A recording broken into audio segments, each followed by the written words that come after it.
Hello friends, welcome to my YouTube channel KB classes.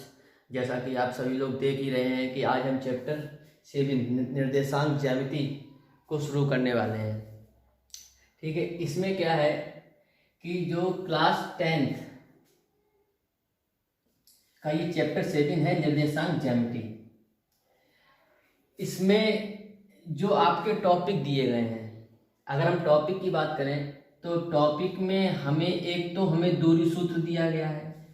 दूरी सूत्र से मतलब है कि जैसे दो बिंदुओं के बीच की दूरी, ये आपका कोई कार्तीय तल है, तो कार्तीय तल में यहाँ पे आपका एक बिंदु है और एक बिंदु आपका यहाँ पर है, तो इन दोनों बिंदुओं की बीच की दूरी कैसे निकालेंगे, इस पे आधारित आपके प्रश्न आएंगे।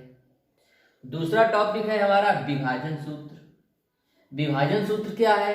जैसे ये दो बिंदु हैं और इनको एक तीसरा बिंदु P ये कर रहा है विभाजित।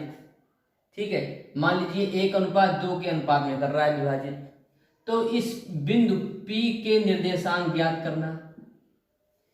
इस टाइप के क्वेश्चन आपके विभाजन सूत्र से आएंगे। अगला टॉपिक है आपका त्रिभुज का क्षेत्रफल। ये आपके सिलेबस से हटा दिया गया है। सन 2023 के सिलेबस में, 23-24 सिलेबस में ये आपका नहीं है, तो हमें खाली 2 ही टॉपिक पढ़ने हैं। और मैं आपको बता दूं कि बोर्ड एग्जाम में इस चैप्टर से आपका सिर्फ निर्देशांक ज्यामिति से 6 से 7 नंबर के क्वेश्चंस आते हैं और सिर्फ 2 प्रश्नावली आपको करनी पड़ेगी, एक दूरी सूत्र, एक विभाजन सूत्र। सारे सूत्र पर आधारित कॉन्सेप्ट पर सवाल हैं, बस आप उनको सूत्र याद कर लीजिए और सूत्र को बहुत अच्छे से समझाएंगे भी, उसका डेरिवेशन भी आपको बताएंगे, सूत्र फाइंड कैसे हुआ। ठीक है, और आपके 5 से 6 नंबर आराम से पक्के। ठीक है, तो इसको समझने से पहले हम ये समझेंगे कि ये कार्तीय तल क्या होता है। इसमें एक्स अक्ष, वाई अक्ष ये सुना होगा आपने, इन पर ये बिंदु क्या होते हैं, बिंदु के निर्देशांक क्या होते हैं, या एक्स अक्ष पर कोई बिंदु है तो उसके निर्देशांक क्या होंगे, या वाई अक्ष पर ही कोई बिंदु है तो उसके निर्देशांक क्या होंगे। ठीक है, चतुर्थांश, इन सब चीजों को पहले क्या करेंगे, हम इस कार्तीय तल को बहुत ही अच्छे से समझेंगे। उसके बाद हम फिर दूरी सूत्र और विभाजन सूत्र पर आएंगे। तो अब हम शुरू करते हैं कार्तीय तल। तो ये हमारा एक तरीके से क्या है, कार्तीय तल है। तो इस कार्तीय तल में हम समझेंगे कि जैसे ये जो हमारा एक्स अक्ष होता है, मतलब जो ये क्षैतिज रेखा होती है, इसको हम क्या कहते हैं, इसको हम कहते हैं एक्स अक्ष। इस क्षैतिज रेखा को हम कहते हैं एक्स अक्ष। उसमें इस तरफ बिंदु डालते हैं एक्स और इस तरफ डालते हैं एक्स डैश, मतलब। और ये जो हमारी लंबवत रेखा होती है इसको हम कहते हैं वाई अक्ष। ऊपर हम वाई बिंदु डालते हैं और नीचे डालते हैं हम वाई डैश। ये डैश बिंदु का मतलब है कि इस तरफ बिंदु कैसे होंगे, निगेटिव के बिंदु होंगे। जैसे कि हमने जब संख्या रेखा पढ़ी थी तो संख्या रेखा पर ये 0 होता है और इस तरफ बढ़ने पे नंबर पॉजिटिव आते हैं, इस तरफ बढ़ने पे नंबर निगेटिव आते हैं। तो ये एक्स डैश मान लें और इसको क्या मान लें, एक्स मान लें, तो बस वही है। ऐसे ही लंबवत रेखा में क्या है, ऐसे ऐसे वाई डैश, तो वाई डैश नंबर माइनस के हैं, एक्स डैश नंबर माइनस के हैं। ये हमारे नंबर किसके होते हैं, प्लस के होते हैं। अब इसमें हम जहां पे भी ये नंबर लेते हैं तो इनके बीच का गैप हमेशा बराबर होता है, चाहे हम नंबर एक्स अक्ष पे ले रहे हो चाहे नंबर हम वाई अक्ष पर ले रहे हैं, इनके बीच का गैप हमेशा कैसा होता है, बराबर। ये बात याद रखनी है आपको कार्तीय तल बनाते समय। ठीक है, इतनी चीज क्लियर हो गई। अब इसमें बात करते हैं बिंदु की। जैसे कहीं पे इसमें कोई बिंदु है तो हम कैसे निकालें कि बिंदु की स्थिति क्या है, मतलब कहाँ पे बिंदु स्थित है। ठीक है, तो अगर हम थोड़ी देर के लिए हम ये मान लें कि कोई एक बिंदु ए है और वो बिंदु ए हमारा यहाँ पर स्थित है। कहाँ पे स्थित है, यहाँ पर, यहाँ पर ये हमारा बिंदु ए स्थित है। ठीक है, तो अब हमें तुमसे ये कहें कि बिंदु ए की स्थिति बताओ, तो बिंदु ए की स्थिति क्या हो जाएगी, पहले तो हम चलेंगे एक्स अक्ष पर। तो जब हम एक्स अक्ष पर चलते हैं तो हम आते हैं 3 पर, और फिर हम चलेंगे वाई अक्ष पे और जब बाई अक्ष पे चलते हैं तो हम कहाँ पे आते हैं, 2 पे आते हैं, 2 ही पे तो सामने आ रहे हैं। तो इसकी स्थिति क्या हो जाएगी, तो इसकी स्थिति हो जाएगी 3, 2। सबसे पहले लिखते हैं एक्स अक्ष वाला, फिर लिखते हैं हम बाई अक्ष वाला। तो इसकी स्थिति क्या हो जाएगी, 3, 2। तो आपने क्या समझा कि किसी बिंदु के निर्देशांक, ये हमारे क्या है, ये बिंदु ए के निर्देशांक, इसी है ना निर्देशांक ज्यामिति, तो इसको बोलेंगे बिंदु ए के निर्देशांक क्या है हमारे, 3, 2। 3 एक्स अक्ष पे, 3 एक्स अक्ष की दूरी है ये, और 2 क्या है हमारी, ये बाई अक्ष की दूरी है। तो ये हमारे क्या हो गए, बिंदु ए के निर्देशांक।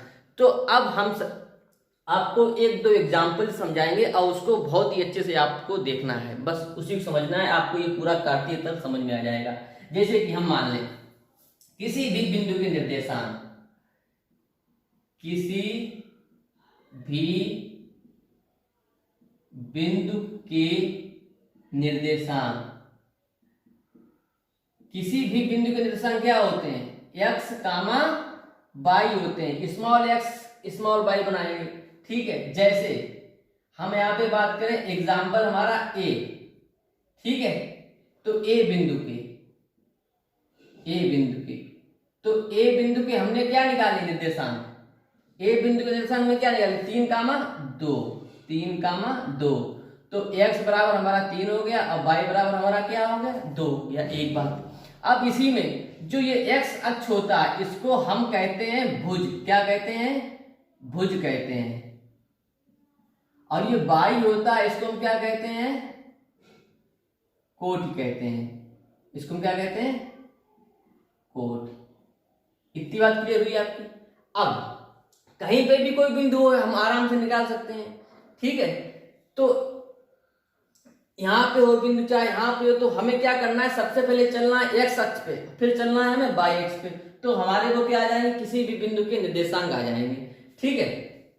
अब यहाँ पे हम समझते हैं कि अगर कोई बिंदु अक्ष पर है, कोई बिंदु कहाँ पे है, अक्ष पर है। मान लीजिए हमने एक बिंदु लिया यहाँ पर, और इसको हमने नाम दे दिया बी। भाई ये भी तो एक बिंदु हो सकता है। अब ये बिंदु कहाँ पे है, अब ये बिंदु एक्स अक्ष पर है, तल में नहीं है। कहाँ पे है, ये बिंदु एक्स अक्ष पर है। अब इस बिंदु के निर्देशांक क्या होंगे, तो जब बिंदु एक्स अक्ष पर है तो हम देखेंगे एक्स अक्ष पर तो हमने दूरी चली, कितनी चली, दूरी हमेशा काउंट करते हैं यहाँ से, मूल बिंदु, ये हमारा मूल बिंदु था। जहाँ पे ये एक्स अक्ष और वाई अक्ष काटते हैं, यहाँ पे क्या होता है हमारा मूल बिंदु। तो हम दूरी हमेशा यहाँ से काउंट करेंगे, कितनी चली हमने, -2। अब बाई पे तो हम चले ही ना ऊपर चले ना नीचे चले। अगर ऊपर चलते तो बिंदु यहाँ पे आता है, नीचे चलते तो बिंदु हमारा इस चीज में आता। तो बाई अक्ष पे हम चले ही नहीं, तो बिंदु बी के निर्देशांक क्या हो जाएंगे कि एक्स पे तो हम चले हैं तो क्या हो गया, -2। अब बाई पे जब चले ही नहीं तो क्या हो गया, 0 हो गया। तो हम लिख सकते हैं क्या कि एक्स अक्ष पर स्थित बिंदु के निर्देशांक, इसका हम एग्जाम्पल आपको बता सकते हैं बी बिंदु के निर्देशांक। तो बी बिंदु के निर्देशांक हमारे क्या हैं तो पहले समझो कि एक्स अक्ष पर किसी बिंदु के निर्देशांक क्या होते हैं, एक्स पे तो होता है तो एक्स, और वाई का जब नहीं होता तो एक्स का मान 0 हो जाता है। तो ये हमारा एक्स का मान कितना था, -2, और वाई हमेशा हमारा क्या रहता है, 0 ही रहता है। बात समझ में आई कि बी बिंदु पर किसी भी बिंदु के निर्देशांक क्या होते हैं, एक्स का मान 0, अगर कोई बिंदु हमारा एक्स अक्ष पर। अब ऐसे ही अगर बिंदु हमारा वाई अक्ष पे है, मान लीजिए वाई अक्ष पे हमने बिंदु यहाँ पे ले लिया, ये ले लिया हमने, ये बिंदु का नाम दे दिया हमने सी। अब बाई पे तो हम चले हैं, यहाँ से कितना चले, -1, लेकिन एक्स पे कुछ चले, एक्स पे हम बिल्कुल नहीं चले। एक्स पे चलते तो बिंदु हमारा या तो इस तरफ होता है या हमारा बिंदु इस तरफ होता। तो यहाँ पे हम सबसे पहले किसके लिखते हैं, एक्स का। तो एक्स पे हम चले ही नहीं तो 0 हो गया। बाई पे कितना चले, बाई पे -1 चले। तो हम लिख सकते हैं कि बाई अक्ष पर स्थित बिंदु के निर्देशांक, तो बाई अक्ष पर स्थित बिंदु के निर्देशांक क्या हो जाएंगे, कोई भी अगर बाई अक्ष पर बिंदु है तो उसके निर्देशांक हमेशा होते हैं 0, y, मतलब y तो होगा लेकिन x नहीं होगा, x का मान 0 ही होगा। तो इसके अगर हम एग्जाम्पल की बात करें तो इसका एग्जाम्पल क्या है, बिंदु C है हमारा, बिंदु C के निर्देशांक, तो बिंदु C के निर्देशांक क्या हो जाएंगे हमारे, x तो 0 ही है और y का मान क्या है, -1। तो इतनी बात समझी आपने। अब इसमें हम समझेंगे मूल बिंदु क्या होता है। मूल बिंदु हमारा जहां पे x अक्ष और y अक्ष काटते हैं, ये y अक्ष है, ये हमारा x अक्ष, इसने कहां पे काटा, यहां पर काटा, तो यही बिंदु हमारा क्या होता है, मूल बिंदु। क्या होता है, मूल बिंदु, इसी को हम बोलते हैं मूल बिंदु। अब इसमें ना तो हम x अक्ष पे चल रहे हैं ना तो y अक्ष पे चल रहे हैं, तो मतलब x भी 0 है हमारा और y भी 0 है, तो मूल बिंदु के निर्देशांक क्या हो जाएंगे, 0, 0।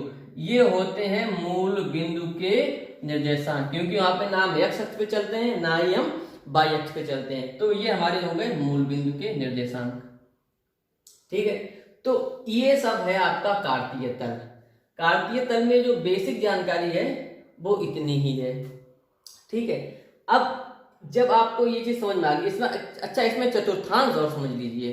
चतुर्थांश क्या होते हैं, चतुर्थांश की शुरुआत हम हमेशा कहां से करते हैं, यहां से करते हैं, इस वाले तल से। ये हमारा प्रथम चतुर्थांश, ये हमारा द्वितीय चतुर्थांश, ये हमारा तृतीय चतुर्थांश और ये हमारा होता है चौथा चतुर्थांश। जैसे हम इसको यहाँ पे अगर बनाए तो ये हमारा फर्स्ट होता है, ये हमारा सेकंड होता है, ये हमारा थर्ड होता है और ये हमारा क्या होता है, फोर्थ चतुर्थांश होता है। ठीक है, तो इतनी सी बातें हैं।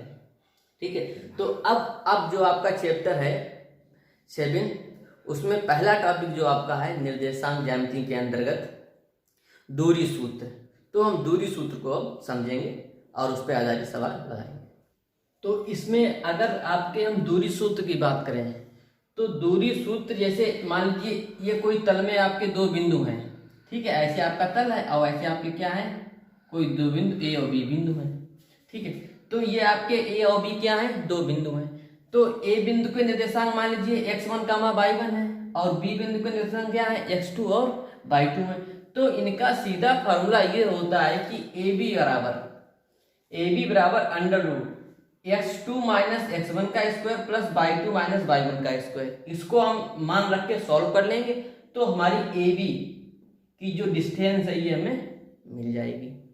लेकिन अब ये अंडर रूट क्यों आया, इसमें ये मान कहाँ से आया, ऐसा क्यों हमने किया, इस पर हम अगर अब बात करेंगे ताकि आपको ये बिल्कुल समझ में आ जाए कि ये फार्मूला ऐसा ही क्यों आता है, ऐसा ही क्यों बनता है। तो जब ये चीज आपको याद रहेगी कि फार्मूला ये ऐसे निकल के आता है तो फिर आपको फार्मूला याद करने की भी जरूरत नहीं, आपको इसका हम कॉन्सेप्ट बताएंगे, एकदम बेसिक बताएंगे कि ये फार्मूला बनता कैसे है। ठीक है, तो इसको समझने के लिए हमें कार्तीय तल बनाना पड़ेगा और उस पर क्या करने पड़ेंगे, दो बिंदु लेने पड़ेंगे। तो आइए हम कार्तीय तल पर दो बिंदु लेते हैं। ये हमने कार्तीय तल बनाया और इस पर हमने कोई दो बिंदु A और B लिए। अब इस AB का ये सूत्र कैसे आता है इसको हम देखते हैं। अगर हम क्या करें, अगर हम मान लीजिए बिंदु A से एक x अक्ष पर एक लंब डाल दें, ये हमने क्या किया, बिंदु A से x अक्ष पर क्या डाल दिया, एक लंब डाल दिया। लंब डाल दिया तो जितनी डिस्टेंस ये होगी उतनी ही डिस्टेंस तो ये होगी। तो कुछ देर के लिए हम क्या मान लें, ये जो हमारी डिस्टेंस है, ठीक है, ये हमारी डिस्टेंस कितनी है, यहां से लेकर यहां तक की डिस्टेंस हमारी कितनी है, x1। कितनी डिस्टेंस है, x1 है, एक बात। दूसरी बात, एक लंब हम यहां से भी डालें, भाई B नाराज हो जाएगा, कहेगा आपने A से लंब डाल दिया B से नहीं डाला। तो एक लंब हमने B पे भी डाला तो यहाँ भी एक बिंदु आया। तो यहाँ जो बिंदु आया वो मान लीजिए x2 है। तो जो x2 यहाँ पे जो B का बिंदु होगा वो हम अगर निकालेंगे तो ये x2 ही तो आएगा। तो इतनी दूरी जो हमने ले ली, यहाँ से लेकर यहाँ तक की पूरी दूरी, ये हमने कितनी ले ली, ये हमने ले ली x2। कितनी ले ली, मतलब यहाँ से यहाँ तक की दूरी, मूल बिंदु से यहाँ तक की दूरी, यहाँ पे एक बिंदु दे दो C और यहाँ पे एक बिंदु दे दिया हमने D, मतलब यहाँ पे एक बिंदु O है। तो O से C तक की दूरी x1 है और O से B तक की दूरी पूरी कितनी है, x2 है। एक बात, अब क्या करेंगे हम, ए से इस पर हम एक और लंब डालते हैं ये। तो जब लंब डाला तो यहाँ पे एंगल कितना बनेगा 90 डिग्री। यहाँ पे हमने एक बिंदु दे दिया ई, ठीक है। अब ये दूरियां भी तो हो गई। अगर हम बात करें कि AC और ED ये दूरी बराबर ही तो होगी। अब इसमें अगर बाई अक्ष पे दूरी निकालेंगे तो बाई अक्ष पे दूरी यही तो आएगी चली हुई दूरी, तो इस दूरी को हम y1 मान सकते हैं, तो ये भी हमारी y1 होगी। तो इस दूरी को हमने मान लिया y1। कितना मान लिया y1। अब बिंदु B भी तो है, ये हमने A के अनुसार निकाला, अब ये बिंदु B भी तो है, तो यहां से लेकर के यहां से B की दूरी यही तो होगी, यहां पे लगभग आएगी। तो ये जो लंबवत दूरी है ये कितनी हो जाएगी, इसको हमने मान लिया y2। कितना मान लिया y2 मान लिया। ये आपको इसका मेजरमेंट समझ में आ गया। ये हमने यहां से यहां तक की दूरी x1 मानी और ये पूरी दूरी कितनी है x2 है। अब ये दूरी इसके बराबर होगी, तो ये दूरी हमने ये लो तब भी y1 होगी और यहां से यहां तक की ये भी y1 होगी हमारी, और यहां से यहां तक की ये पूरी कितनी है, ये हमारी पूरी y2 है। तो अब अगर यहां पर हम इस त्रिभुज को देखें तो इस त्रिभुज में 90 डिग्री है, यहाँ पे ये क्या बन रहा है समकोण त्रिभुज बन रहा है। अब समकोण त्रिभुज में ये हमारा आधार हो गया, ये हमारा कर्ण हो गया, ये हमारा क्या हो गया लंब हो गया। तो हम अगर इसकी दूरी निकाल लें और इसकी दूरी निकाल लें, ठीक है, और पाइथागोरस थ्योरम लगा दें तो हमें ये दूरी मिल जाएगी। भाई इसमें अगर हम लगाएं पाइथागोरस थ्योरम तो हमारी क्या लगेगी, यही लगेगी कि AB का स्क्वायर बराबर AE का स्क्वायर प्लस BE का स्क्वायर, यही तो लगेगा। तो अब बात यह है कि ये AE और BE कहां से आएंगे, ये बिल्कुल आ जाएंगे। भाई हमें क्या है कि हमें ये दूरी पूरी पता है और ये दूरी पता है, तो इस पूरी दूरी में से OD में से अगर हम OC घटा दें तो हमारी ये दूरी CD आ जाएगी और CD के बराबर ही तो ये दूरी है। ये दोनों दूरियां कैसी हैं, आपस में बराबर हैं, ये दूरियां आपस में बराबर हैं। तो अगर हम यहां पर AE निकालें, क्या निकालें AE निकालें, तो AE की दूरी क्या आ जाएगी, जैसे AE ना अगर हम हमें पता है कि ये AE बराबर हमारा CD है, AE बराबर CD है, ये दोनों बराबर है। तो अगर हम CD निकालें तो CD बराबर क्या आ जाएगा, CD हमारा आ जाएगा x2। ये पूरी यहां से लेकर यहां दूरी में से हम क्या करेंगे x1 दूरी घटा देंगे, तो CD हमारी कितनी आ गई, CD की जो लंबाई है कितनी आ गई x2 माइनस x1। जब CD की x2 माइनस x1 आ गई तो CD AE के बराबर है, तो AE की भी दूरी तो यही होगी, क्या होगी x2 माइनस x1, यही तो होगी। ऐसे ही अगर हम BE निकालें, क्या निकालें BE, तो BE निकालो भाई, तो BE क्या होगी, BE हमारी जो ये दूरी है, ये दूरी अगर हम इस पूरी दूरी में से इतनी दूरी घटा दें, कितनी, इस पूरी दूरी में से इतनी दूरी घटा दें तो इतनी दूरी ही तो बच जाएगी। तो पूरी दूरी हमारी कितनी है, पूरी दूरी हमारी है BD माइनस और इतनी दूरी क्या है DE। तो BD हमारी कितनी है y2 और ये हमारी DE कितनी है y1। तो BE की दूरी कितनी आ गई, B हमारी आ गई y2 माइनस y1।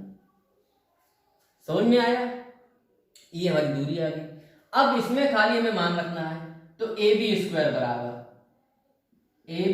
बराबर हम क्या रख देंगे AE का स्क्वायर। तो AE हमारी क्या थी AE, तो AE हमारी आई थी, जो CD हमारी AE के बराबर थी, तो AE हमारी कितनी आई थी x2 माइनस x1 का स्क्वायर, x2 माइनस x1 का स्क्वायर। और B कितनी थी हमारी, B हमारी आई थी y2 माइनस y1 का स्क्वायर। अब पता है कि जब हम इसका स्क्वायर हटाएंगे तो इसके क्या लग जाएगा, रूट लग जाएगा। तो AB बराबर क्या आ जाएगा under root x2 minus x1 का square plus y2 minus y1 का स्क्वायर। ये आपका क्या बन गया, फार्मूला बन गया। समझ में आया। तो ये था आपका दूरी सूत्र और ये ऐसे निकलता है। इस चीज को आपको बहुत ही अच्छे से समझना है, ठीक है। तो आज की क्लास में इतना ही। आगे क्लास में क्या करेंगे हम, पार्ट 2 में आपको इस पर आधारित जो प्रश्न होंगे उनको लगवाएंगे और आप लोगों को भी घर पे लगाने हैं एग्जाम्पल इसके, ठीक है। तो तब तक के लिए take care and good bye.